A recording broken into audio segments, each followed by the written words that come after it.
রামনবমী একটি হিন্দুদের পবিত্র ব্রত। সেই ব্রত পালনের জন্য হিন্দু ধর্মাবলম্বীদের মধ্যে আলাদা উন্মাদনা দেখা যায়। উত্তর ভারতের রামনবমী পালনের বিশেষ গুরুত্ব রয়েছে। বাংলায় সেভাবে রামনবমী পালনের চল ছিল না। শ্রী চৈতন্য মহাপ্রভু প্রথম বাংলায় রামনবমী পালনের জন্য ভক্তদের বলেন। চৈতন্য মহাপ্রভুর পরামর্শ মতো এই রাজ্যে বৈষ্ণব ধর্মের মানুষরা ভগবান পুরুষোত্তমের জন্মদিন পালন করেন। শাস্ত্রবিদরা বলছেন 1486 পর রামনবমী পালনে এগিয়ে আসেন বাংলার মানুষ। চৈত্র মাসে কেন ধুমধাম সহকারে পালন করা হয় রামনবমী?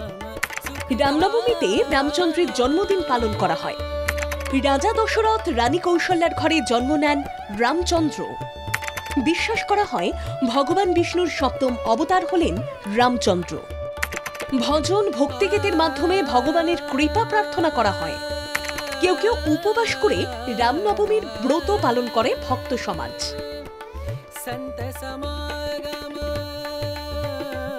ভগবান রামের জন্ম চৈত্র মাসে শুক্লপক্ষের নবমী তিথিতে। এই দিন ভক্তরা শান্তি, সম্পদ ও সাফল্যের জন্য পুরুষোত্তমের কাছে প্রার্থনা করে। ভক্তরা রামকে স্নান করিয়ে ভক্তি ভরে পুজো যেমন করেন, তেমনি আবার ভগবানের কাছে আশীর্বাদ প্রার্থনা করেন। অনেকের বিশ্বাস ভগবান বিষ্ণু ধরাধামে মানুষ অবতার রূপে জন্ম নিয়েছিলেন। আসলে অসুরদের অত্যাচার শেষ করার জন্য রাম পৃথিবীতে আসেন বলে মনে করা হয়।